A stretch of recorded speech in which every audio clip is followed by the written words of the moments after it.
Radhe Radhe everyone. आप सभी को मकर संक्रांति की ढेर सारी शुभकामनाएं। फ्रेंड्स, मकर संक्रांति का पर्व आने वाला है और हमारे हिंदू धर्म में इसका बहुत अधिक महत्व होता है।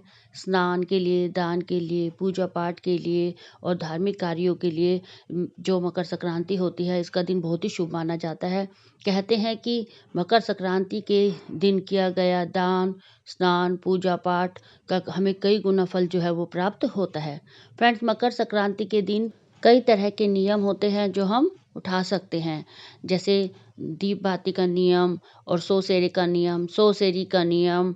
और कुछ कहानियाँ होती हैं जो हमें इस संक्रांति से शुरू करनी होती है और डेली वो कहानी हमें पढ़नी होती है और या कहनी होती है और अगली मकर संक्रांति के दिन उसका उद्यापन होता है। तो आज की वीडियो में मैं आपको बताऊंगी कि मकर संक्रांति के दिन से हम लक्ष्मी माता की कहानी किस तरह से उठाते हैं और अगली मकर संक्रांति के दिन उसका हमें किस तरह से उद्यापन करना होता है। जब हम लक्ष्मी माता की कहानी संक्रांति के दिन से उठाते हैं तो पूरा साल हमें रोज यह कहानी कहनी होती है और एक भी दिन हमें यह कहानी नहीं छोड़नी होती और अगली मकर संक्रांति के दिन इसका उद्यापन करना होता है। तो आइए अब जान लेते हैं कि हमें यह कहानी किस तरह से शुरू करनी है।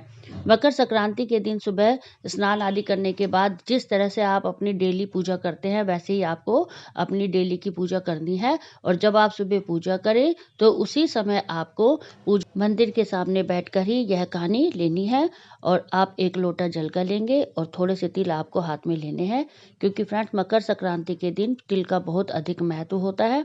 और जब हम कहानी कहें या सुने तो हमें खाली हाथ नहीं कहनी होती है, तो हमें थोड़े से तिल हाथ में लेने हैं और यह कहानी हमें पढ़नी है। अगर आपके पास कोई किताब है तो आप उसमें से भी कहानी पढ़ सकते हैं, नहीं तो आज की वीडियो में भी मैं आपको कहानी सुनाऊंगी और आप इसमें से भी कहानी सुन सकते हैं। जो कहानी आप लक्ष्मी जी की मकर संक्रांति के दिन कहेंगे वही कहानी आपको लक्ष्मी जी की डेली आपको कहनी है या फिर पढ़नी है किताब में से। तो आइए अब मैं आपको कहानी सुना देती हूँ। कहानी लक्ष्मी जी की। एक ब्राह्मण था, रोज पीपल में जल चढ़ाने जाता। पीपल में से लड़की कहती, पिताजी मैं भी तेरे साथ चलूंगी। ब्राह्मण सूखने लगा। ब्राह्मणी बोली, क्यों सूखते हो? ब्राह्मण बोला, पीपल में से एक लड़की कहती है, पिताजी मैं भी तेरे साथ चलूंगी। बोली, कल ले आना, जहाँ 6 लड़की है वहाँ 7वीं सही। दूसरे दिन ले आया। उस दिन आटा मांगने गया तो थैला भर भर के मिला। आटा छानने लगी। बोली, माँ मैं छानूंगी। उसने छाना, परात भर गई। खाना बनाने लगी तब भी बोली, माँ मैं बनाऊंगी। माँ बोली, ना बेटी तेरी उंगली जल जाएगी। ना माँ, खाना तो आज मैं ही बनाऊंगी। रसोई में गई, 36 प्रकार के भोजन बनाए, सबको पेट भर भर के खिला दिया। और दिन भूखे रहते थे, उस दिन पेट भर के खाया। आया भाई, जीजी मुझे तो भूख लगी है, रोटी खाऊंगा। बहन सूखने लगी, सबने खा लिया, अब इसे कहाँ से खिलाऊंगी? बेटी बोली, माँ क्या बात है, तेरा मामा आया, रोटी खाएगा। वह रसोई में गई, 36 प्रकार के भोजन बनाए, लाकर मामा को जिमा दिया।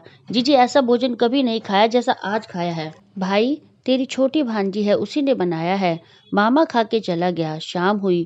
बोली, माँ चौका लगा के चौके का दीवा जला दियो, कोठे में सोऊंगी। कोठे में सो गई। आधी रात को उठी, चारों तरफ नजर घुमाई, धन ही धन हो गया। बाहर जाने लगी।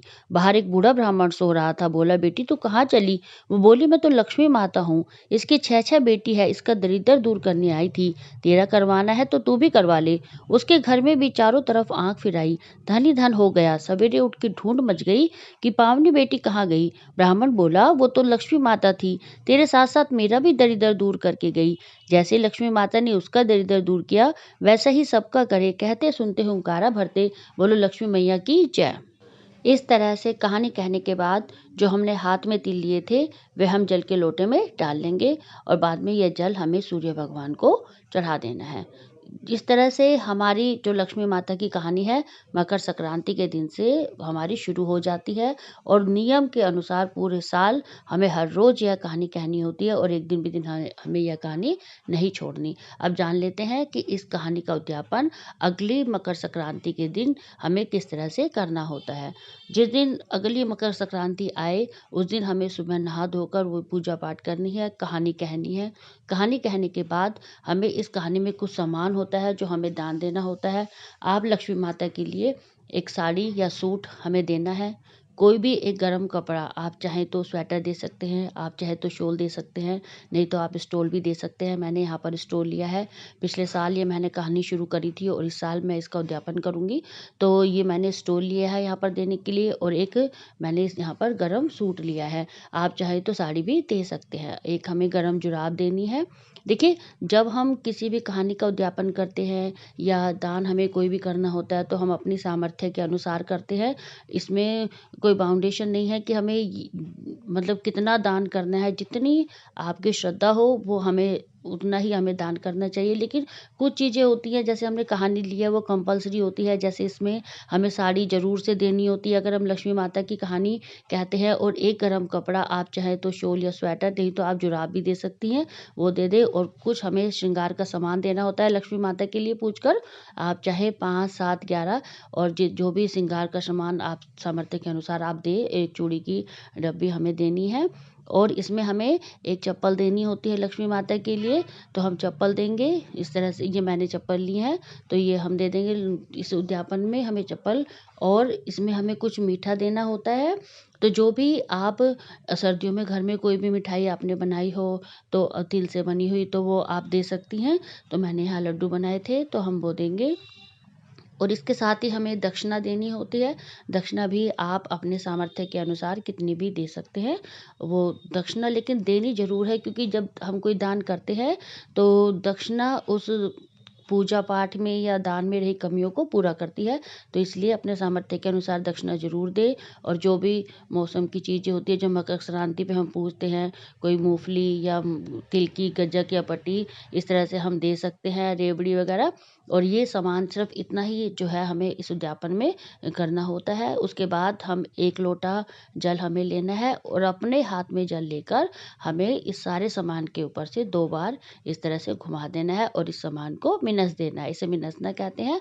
और उसके बाद मिनस कर ये सामान हमें किसी को मतलब जो है पूज कर दे देना होता है। अगर आपके घर में आपकी सास है, नंद है, जेठानी है, तो आप उन्हें भी यह सामान दे सकती हैं। लेकिन यह किसी सुहागन महिला को ही मतलब जो है हमें देना होता है। अगर आपकी सास सुहागन है, तो आप उन्हें दे सकती हैं।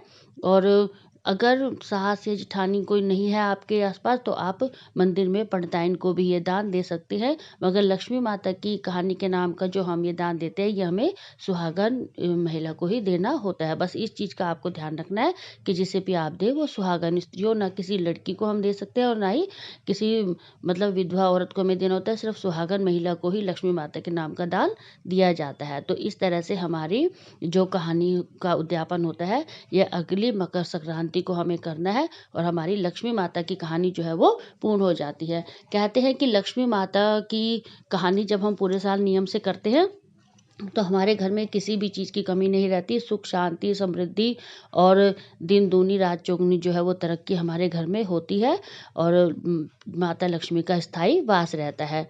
जब हम लक्ष्मी माता की कहानी कहते हैं, तो लक्ष्मी माता की कहानी हमें डेली कहनी होती है, और उसके लिए हर रोज़ आपको 1 लोटा जल और हाथ में तिल लेने की ज़रूरत नहीं है। बाई चांस अगर आप कहीं बाहर हैं, मान लीजिए आप कहीं घूमने गए हैं, किसी ऐसी जगह पर हैं जहाँ आप ये नहीं ले सकते हैं, तो आप मुँह, या आप बीमार हैं, तबीयत ख़राब है, तो आप मुँह हाथ धोकर भी इस कहानी को कह सकते हैं।